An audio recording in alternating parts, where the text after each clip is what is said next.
Hermanos, yo creo que todo el mundo sabe que los cristianos creemos que nuestro Salvador resucitó. Pregúntele a un musulmán, un hindú, un ateo. Todos saben que la resurrección de Cristo es el fundamento principal de nuestra fe. Pero qué tristeza y qué vergüenza cuando el ataque contra la resurrección viene desde dentro del cristianismo. Y algunos de los peores enemigos de la fe cristiana y la resurrección de Cristo han sido los mismos teólogos. Tengan cuidado siempre con los teólogos. Para los que van a llevar el curso conmigo en Seminario Farel sobre Antiguo Testamento, volveré a mencionar este nombre, Gotthold Lessing. Gotthold Lessing, alemán, vivió en Alemania en los 1700, fue hijo de pastor luterano, estudió en Wittenbergo, del legado de Lutero mismo, hacía 200 años. Lessing abrazó el racionalismo creciente de su época en Alemania, rechazó los milagros de la Biblia y dijo esta frase célebre: hay una zanja grande y fea entre los hechos históricos, como la resurrección, y la fe. Decía Lessing que como no podemos tener certeza de lo que pasó en el pasado, porque no estamos, no podíamos depositar nuestra fe en algo que no sabíamos. Nuestra fe es algo muy subjetiva, muy subjetivo, muy personal y debe ser avalada por ningún otro fuera de mí mismo. ¿Suena familiar? Saltemos unos siglos a este mismo siglo. Rob Bell, nacido en 1970, todavía vive, criado como evangélico, abandonó la fe de sus padres, fundó la iglesia Mars Hill en Grand Rapids, Michigan, era un orador atractivo, sacó a muchos reformados de las iglesias en Grand Rapids. Sin embargo, mientras crecía su iglesia, no por conversiones, sino por traslados de los aburridos, se apartaba más y más de la fe en que se había criado. Finalmente, llegó a negar la necesidad de creer en la resurrección misma. No sé cuántos recuerdan, hace 15, 20 años más o menos, encontraron una tumba en Jerusalén con José y Jesús y huesos en la tumba. No sé cuántos recuerdan eso, pero cuando eso sucedió, Rob Bell dijo que no importaba si encontraran los mismos huesos de Jesús. Su fe no dependía de unos huesos. Su fe era más robusta que huesos en un sepulcro. Una vez más, la fe de Rob Bell no depende de la resurrección de Cristo, sino de un sentimiento personal. ¿Y no son esas las mismas ideas que tienen un montón de personas alrededor nuestro hoy? Hoy oímos, es que es mi verdad. Tu verdad es tu verdad, la respeto. Mi verdad es mi verdad. Ideas extremadamente subjetivas y relativistas. Y todo esto, hermano, nos presenta un desafío a nuestra fe por dos motivos. Primero, nosotros somos producto de esta misma cultura relativista. Y cuando damos rienda suelta al viejo hombre, a la vieja naturaleza, ¿quién es el que salta? ¿Quién es el que sale saltando? El hombre subjetivista, relativista, que no se sujeta a nadie, sino mis propios sentimientos. Ese es el primer desafío para nosotros mismos. Y segundo, se nos hace difícil compartir el Evangelio. Pero hay buenas noticias. Las buenas noticias es que nada de esto es nuevo. En el tiempo de Pablo, cuando él escribió a los cristianos en Roma, había multitud de misticismos subjetivistas. ¿Y cuál fue la respuesta de Pablo? Que la resurrección de Jesucristo no solo fue real, sino fue el evento cósmico que todos deben tomar en cuenta, porque tarde que temprano todos seremos confrontados con un Cristo vivo. ¿Creer ahora o no? Tenga sus Biblias abiertas, versículos 1 y 2. Pablo se presenta simplemente como servidor de algo mucho más grande y trascendente de él. Se llama siervo de Cristo, dice que fue llamado y que fue apartado. Simplemente Pablo no da muchas vueltas, simplemente dice Pablo siervo de Cristo, llamado a ser apóstol apartado. Conocer al Cristo resucitado da una convicción a Pablo que no necesitaba defensa. Es un hecho. Y nosotros, hermanos, también debemos tener esa misma convicción. Aunque no somos apóstoles, sí somos siervos de Jesucristo. Pablo va a explicar el Evangelio. El Evangelio, todos sabemos lo que significa el término. Evangelio, buenas nuevas. ¿Y por qué se ocupan buenas nuevas? ¿Cuáles son las malas nuevas? ¿Cuáles son las malas noticias? Pablo lo va a decir. Todos recuerdan capítulo 3. Rapidito, Pablo entra en materia. Las malas noticias, 3:10. Como está escrito, no hay justo ni aun uno. No hay quien entienda. No hay quien busque a Dios. Todos se desviaron, aún se hicieron inútiles. No hay quien haga lo bueno, ni siquiera uno. Versículo 23, por cuanto todos pecaron y están destituidos de la gloria de Dios. Romanos 6:23, la paga de ese pecado es muerte. Las malas noticias es que la situación es grave. Y capítulo 1, volviendo a capítulo 1, versículo 28 en adelante, vea lo que dice Pablo de la masa de la humanidad. Parece que le estuviera repitiendo los periódicos de hoy. 1:21, como ellos no aprobaron tener en cuenta a Dios, Dios los entregó a una mente reprobada para hacer cosas que no convienen, estando atestados de toda injusticia, fornicación, perversidad, avaricia, maldad, llenos de envidia, homicidios, contiendas, engaños, malignidades, murmuradores, detractores, aborrecedores de Dios, etc. Ocupamos un evangelio porque la humanidad ha sido entregada a lo que queríamos. Queríamos vivir nuestra vida sin Dios y Dios nos entregó. Usted sabe que el peor castigo es que Dios nos dé lo que queremos. Porque nuestro deseo, aparte de la renovación del Espíritu Santo, es un deseo destructivo, suicida. El mundo en el tiempo de Pablo, así como nuestro mundo de hoy, mi querido amigo, ocupa un evangelio. Ocupamos buenas noticias. Un punto más con respecto a esto. Estamos en el primer punto. Tengo 3 puntos en este sermón. Es un sermón muy ortodoxo. Un punto más. Pablo considera que simplemente él está completando las Santas Escrituras. Habían sido reveladas muchos años antes. Y contra Lessing y contra Rob Bell y contra todos los demás detractores, la fe sí se fundamenta en el pasado. La fe no es algo subjetivo.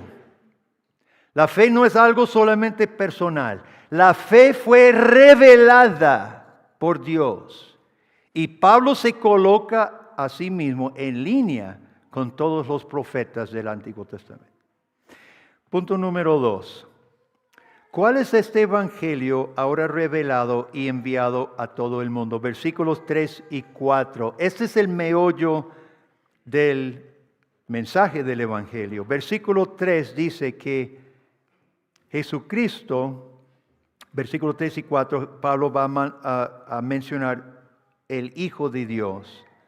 Este término, Hijo de Dios, es un término que los escritores del Nuevo Testamento y Pablo usa para distinguir a Cristo de los demás seres humanos. Nada más un solo ejemplo, Efesios 4:13, hace que todos lleguemos a la unidad de la fe, del conocimiento del Hijo de Dios. Está hablando de Cristo. El Evangelio se manifestó en su plenitud en el Hijo de Dios Jesucristo. Dice Pablo que era del linaje de David según la carne. Pablo afirma varias veces, Pablo aquí afirma varias cosas muy importantes. Era del linaje de David. ¿Y qué importa eso? Porque Cristo está cumpliendo promesas hechas anteriormente. ¿Cuántos años antes de Jesús Dios había hecho esa promesa? ¿Cuántos años, números redondos? ¿Cuántos años antes había hecho esa promesa a David?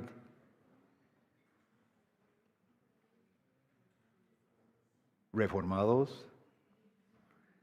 1000 años antes.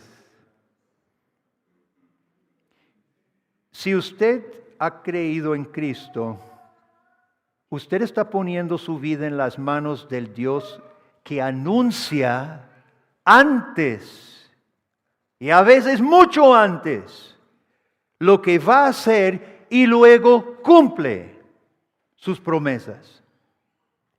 Si su fe es solamente un sentimiento, usted hoy cree, se siente bien, entusiasmado, alegre, canta y mañana amanece oscuro el día, negras las nubes, aprieta el problema y su fe se esfuma. La salvación en Cristo es un fundamento seguro porque Dios anunció a David 1000 años antes, a Abraham 2000 años antes y a Adán y Eva ni sé cuántos milenios antes que la simiente vendría a aplastar la cabeza de la serpiente. Aleluya. Linaje de David, según la carne, otra verdad muy importante para usted y para mí, la encarnación de Cristo. Cristo no vino a salvar ángeles. Cristo no vino a salvar almas efímeras. Cristo vino a salvar seres humanos como usted y yo, de carne y de hueso. Se encarnó en cuerpo humano para vencer. Escuchen esto, ahora estamos entrando en la parte fuerte. Cristo vino en cuerpo humano para vencer todo como ser humano. ¿Usted no cree que el Hijo de Dios pudiera haber vencido al diablo desde el cielo? ¿Sí? ¿Y por qué no lo hizo? Porque a nosotros no nos habría ayudado. Jesucristo debía ser nuestra cabeza, nuestro segundo Adán. Nuestro primer padre fracasó. Ocupamos otro representante. Jesús debía tomar cuerpo nuestro, carne y hueso nuestro, nuestra naturaleza. Cristo venció al demonio en su cuerpo. Cristo venció todos los ataques de los que se oponen en el cuerpo. Cristo venció la muerte, que es la pena de nuestro pecado, resucitando en cuerpo. Cristo soportó la ira de Dios contra los pecadores a tomar nuestro castigo en su cuerpo. Esta frasecita, según la carne, qué importante es. Qué importante. Vino el linaje de David según la carne. Pero versículo 4, encontramos un paralelismo muy hermoso del linaje de David según la carne declarado Hijo de Dios con poder según el Espíritu. Con este versículo 4, Pablo anuncia una bomba atómica para el mundo. Y la clave es esta palabra para los estudiantes de griego. Ese término que se traduce según es kata. Cristo en su naturaleza humana fue kata sarka, según la carne. Con esto Pablo señala su modo de existencia. El Hijo de Dios vivía en modo cuerpo, modo humano, según la carne. Pero por medio de su resurrección, Jesucristo pasa a tener otro modo de existencia. Algo real y tremendo en la historia sucedió en la vida de Jesucristo que era nuevo. Nosotros no podemos comprender cómo el Hijo de Dios, la segunda persona de la Trinidad, pudiera experimentar algo nuevo, pero así fue. Porque como ser humano, unido a la segunda persona de la Trinidad, nunca había muerto antes, ni había resucitado. Y se manifestó al mundo por primera vez un nuevo modo de existencia que Pablo llama según el Espíritu. Esto es tremendo, hermano. Hubo resurrecciones. Jesús resucitó a Lázaro, Elías y Eliseo resucitaron seres humanos, pero todos ellos volvieron a morir. Por primera vez en la historia del universo, la persona Jesús, unido a la segunda persona de la Trinidad, al resucitar, entra una nueva etapa de vida y de historia. Kata pneuma hagiosune, según el Espíritu de santidad. Permítame intentar explicar esto. En las otras cartas de Pablo el apóstol amplía más. Voy a tratar de resumir. Cuando el hombre cayó en el pecado, perdimos comunión con Dios. Esa relación con el Dios Espíritu se llama espiritual porque Dios es Espíritu. La relación con Dios es diferente a toda otra relación que nosotros tenemos. Los hombres perdimos comunión con nuestro Creador.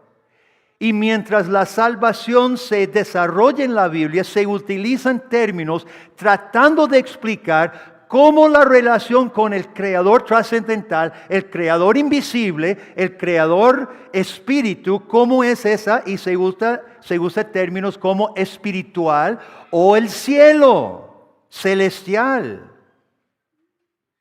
Para que Dios restableciera su comunión con nosotros, Dios tenía que reabrir camino del cielo a nosotros. Tenía que introducirnos a su espíritu otra vez. Pero esa obra no fue cualquier cosa, sino más. Se comienza a anunciar en el Antiguo Testamento. Y todo el Antiguo Testamento da testimonio de lo difícil, por no decir lo imposible, que los seres humanos volvamos a tener comunión con Dios. Ustedes se acuerdan de los ritos. ¿Qué tenían los ritos? Espadas. Tenían sacrificios y sangre. Tenían holocaustos y fuego. En última instancia, el Antiguo Testamento, la historia del fracaso de Israel mostró lo imposible para que el hombre por sus propios medios regrese a Dios. El pueblo de Israel termina en el exilio. La única esperanza era que hubiera un Mesías, un ungido, un Salvador. Entra Jesucristo en el mundo. Cumplimiento en la carne de las promesas hechas a Abraham y Eva, a a Adán y Eva, a Abraham, David, a Israel. Pero lo matan. Lo matan. Cuando, ¡pum!, se revienta la tumba.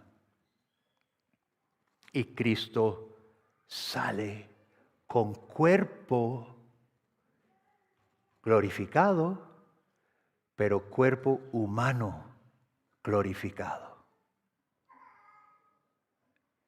En su resurrección Jesús encarna, personifica la comunión espiritual de Dios con los seres humanos.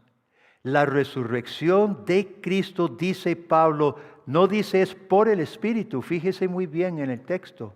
No dice que fue por el Espíritu, fue según el Espíritu. Es decir, es en el Espíritu. El Cristo resucitado personifica en su cuerpo humano la comunión espiritual de Dios con los hombres. La comunión espiritual poderosa y eterna de Dios con los hombres. Y en ese Cristo, ya que mora en Él, el Espíritu de Dios, Él encarna, Él personifica el Espíritu de Dios. En Él los pecadores encontramos, y solo en Él encontramos comunión con Dios. Pablo presenta al Cristo resucitado como el que habita, por decirlo así, y yo sé que esto nos cuesta comprender. Pablo presenta al Cristo resucitado como el que habita otro modo de existencia nueva. Hasta ese momento de resucitar Jesús, hasta ese momento nunca se había conocido en la historia. Si quiere un término teológico, podemos decir que Jesús entra a una categoría ética escatológica. Cristo ya no es terrenal. Hasta ese domingo, Cristo era terrenal como nosotros. Pero al resucitar, se le dice celestial. Ya no es carne, sino espíritu. Es espíritu. Y Pablo dice en 2 de Corintios 3:17, porque el Señor Jesús, es el Espíritu. Y donde está el Espíritu del Señor Jesús, ahí hay libertad de la condena de la ley. Aleluya. Este es el evangelio que emociona a Pablo tanto. La resurrección de Cristo trajo el cielo a la tierra. O por decirlo de otra manera, abrió una nueva dimensión en la historia. La dimensión del Espíritu. Las buenas nuevas son que el que cree en Cristo entra a esta dimensión, es absorbido ahora en Él. Dice Pablo en otro lugar, es sentado con Cristo en lugares celestiales. Muchas formas el apóstol intenta decir lo que pasa cuando usted cree y pone su vida en este Cristo resucitado, el Cristo Espíritu ahora. Por medio de su resurrección con poder, Jesús entró en un nuevo modo de existencia llamado Espíritu, no para sí mismo, sino para nosotros, los que creemos en Él. El Hijo de Dios siempre estaba en perfecta comunión con el Espíritu de Dios, el Dios Trino, las tres personas de la Trinidad, siempre tenía perfecta comunión. Pero por nosotros Jesús debía encarnarse, Jesús de Nazaret, y debía resucitar y así ganar para nosotros los humanos el derecho de comunión con Dios nuevamente, ahora sin temor a la muerte como castigo por nuestro pecado hecho en la carne. Este cuerpo de carne y hueso como el suyo merece morir por sus pecados. Jesús tomó nuestra carne, murió castigado por nosotros, pero resucitó para que nuestra muerte ya no sea castigo, sino como leímos en el catecismo, meramente paso a la vida futura. En Romanos 8, versículos 7 y 9, se lo voy a leer, pero escuche cómo Pablo presenta ahora la vida. Nosotros muchas veces usamos el término carnal como lujurioso, perverso, pero Pablo usa carnal en el sentido de los que simplemente no tienen a Cristo. No son espíritus, son carne. Entonces Pablo dice, la mente carnal es enemistad contra Dios porque no se sujeta a la ley de Dios, ni tampoco puede. Estoy leyendo Romanos 8, 7 al 9. Y los que viven según, otra vez, katá. ¿Ve? Ese término es clave para Pablo. Es un modo de existencia. Los que viven según la carne, en modo carnal. Los que viven según la carne no pueden agradar a Dios.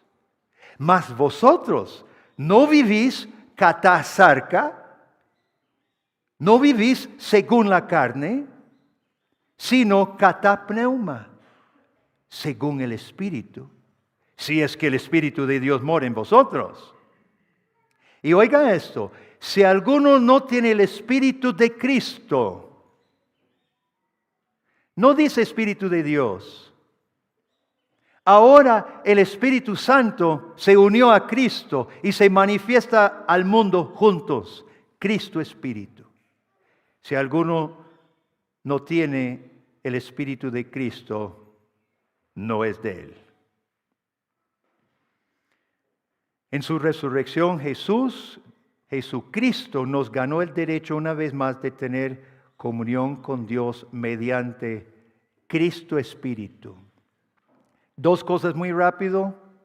Eso es para ampliar. Los que son predicadores aquí pueden tomar esto y extenderse un mes en una buena serie de sermones. Primero, no se puede separar el Espíritu Santo de Jesucristo en la salvación. Jesucristo es el que ganó el Espíritu. Ahora Jesús resucitó para modo Espíritu. Ahora la operación del Dios Trino es a través de Cristo Espíritu. No se pueden separar. Eso se hizo común en Costa Rica, separar el Espíritu Santo de Jesucristo. No se puede. Jesucristo mismo dijo en el Evangelio de Juan, Él me glorificará a mí. Y lo hizo en la resurrección. Número 2. Si alguno es de Cristo, ha entrado, por decirlo de otra manera, ha entrado en otro universo. Usted ha entrado a otro modo de vivir. Ahora su vida se llama katá pneuma, según el Espíritu. Entonces, número 3. Ser unido a Cristo es pertenecer a Él y llevar su imagen. Versículo 5, ¿por quién recibimos estamos otra vez en Romanos 1, 5. Por quien recibimos la gracia y el apostolado para la obediencia a la fe.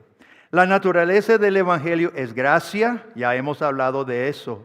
El hombre, nosotros somos incapaces completamente de poder efectuar nuestra propia salvación.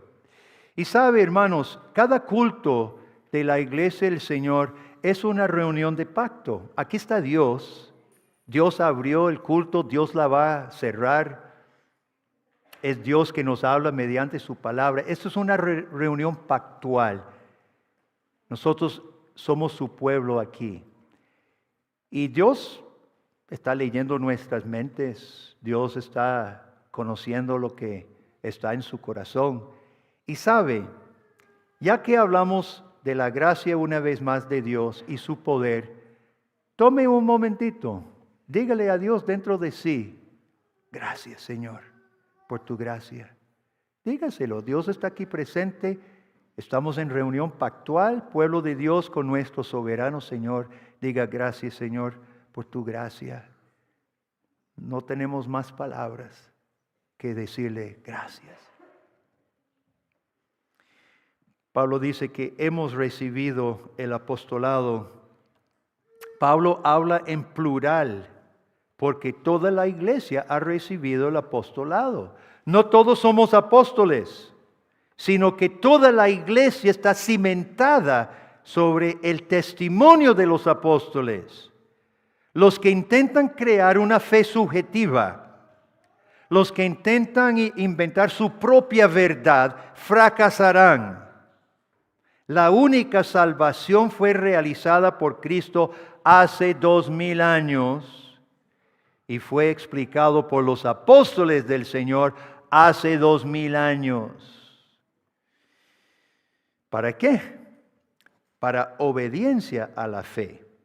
En el Nuevo Testamento se usa varias formas para decir que cuando Cristo nos recibe, su propósito es moldearnos a su imagen.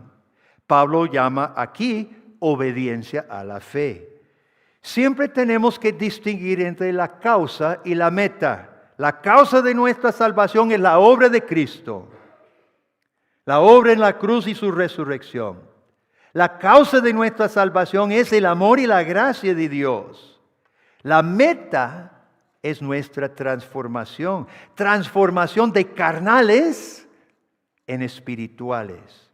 Porque Cristo nos ganó el privilegio de entrar en una nueva dimensión de vida. Que se llama celestial, se llama espiritual. Y dice el Nuevo Testamento que ya tenemos un anticipo del cielo, un anticipo del futuro. Hay términos claves, no vamos a extendernos, ya ustedes los conocen. Primicias del Espíritu. En Romanos capítulo 8, Pablo reconoce que la creación gime.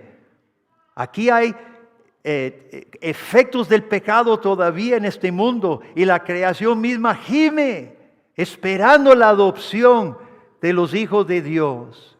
Y nosotros también gemimos, pero no gemimos sin esperanza, porque tenemos las primicias del Espíritu. Claro, cuando creímos en Jesucristo, entramos en el mismo modo de existencia de Jesús mismo, el modo Espíritu. En Efesios 1:13 dice Pablo que después de haber oído el Evangelio y haber creído el Evangelio, fuimos sellados. El cristiano tiene en su corazón y lo sabe.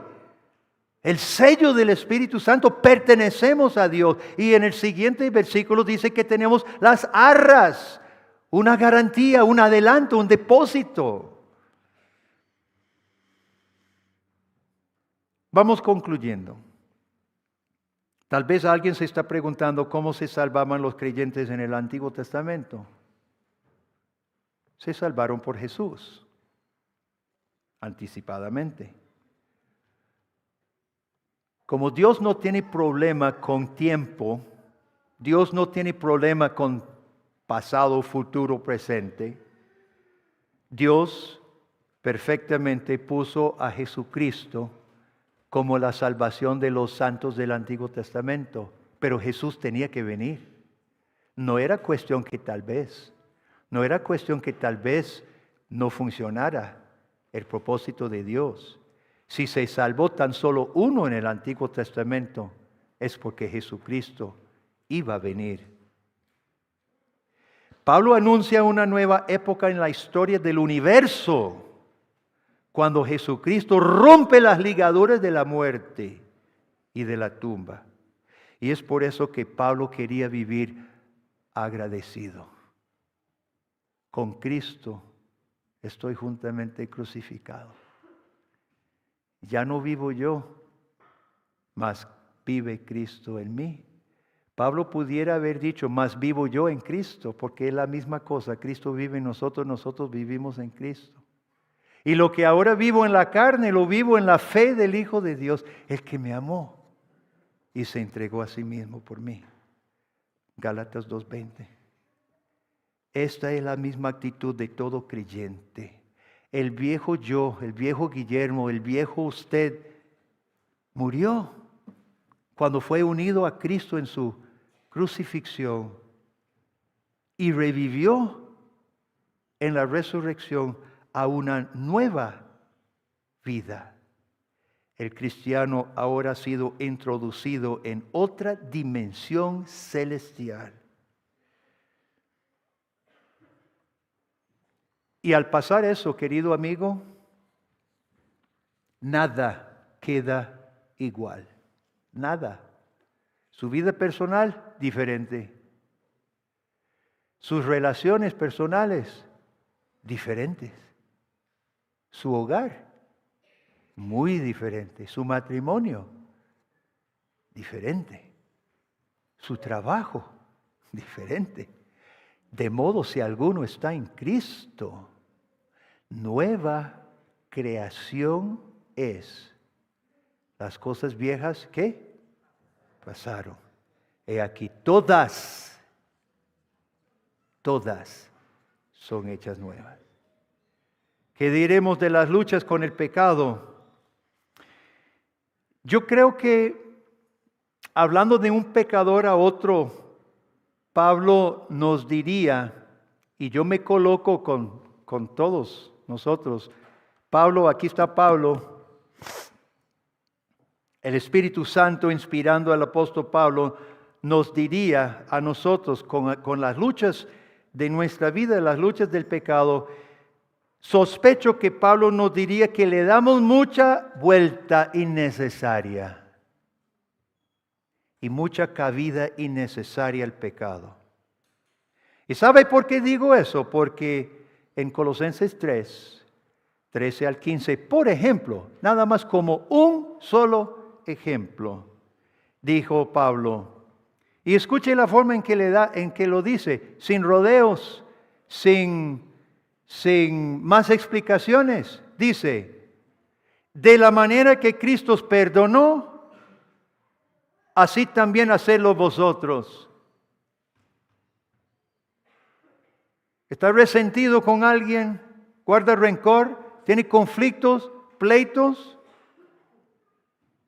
Así como Cristo te perdonó por gracia, libre y completamente, hacerlo.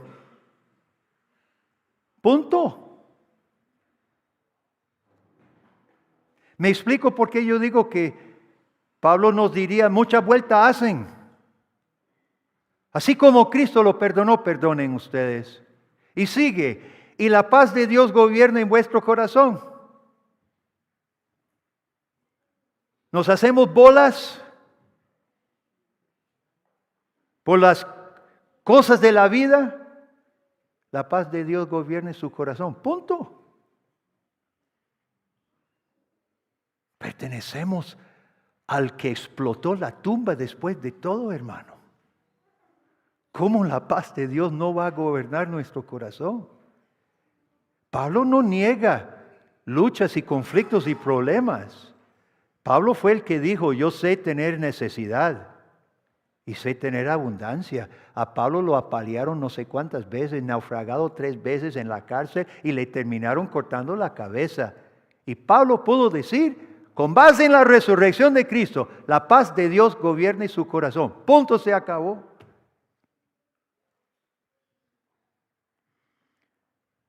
Esa paz a la que asimismo fuisteis llamados en un solo cuerpo.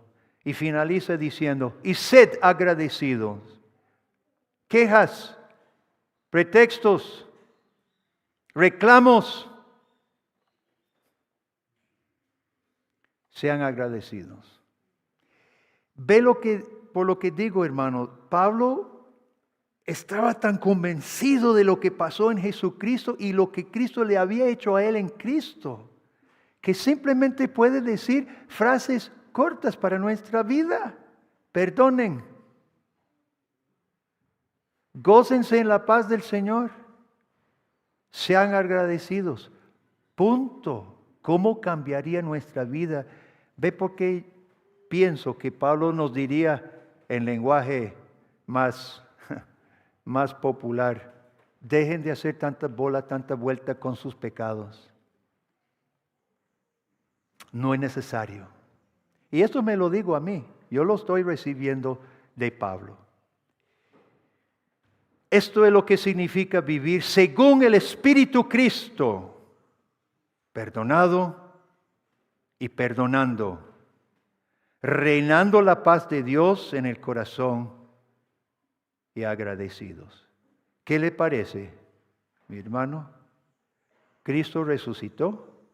Cristo fue declarado Hijo de Dios con poder según el Espíritu de Santidad, para que usted y yo pudiéramos ser adoptados hijos de Dios.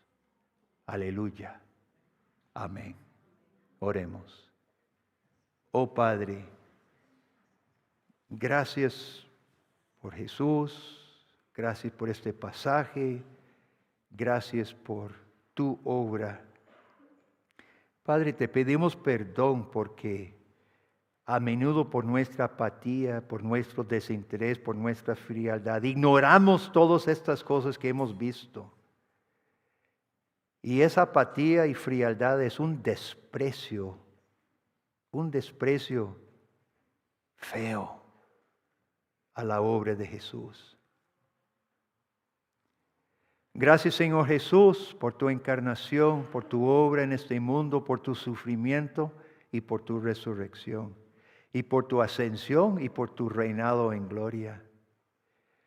Perdónanos a nosotros, oh Dios, perdona a tu iglesia y renuévanos, por favor. Renueva espíritu recto dentro de nosotros. Y oramos, oh Dios, por vidas personales y por iglesias firmes y convencidas en esta nación, para que demos testimonio, así como Pablo lo hizo en Roma y en todo Asia Menor. Permita que nosotros lo hacemos en Costa Rica. Lo pedimos en el nombre de Cristo. Amén.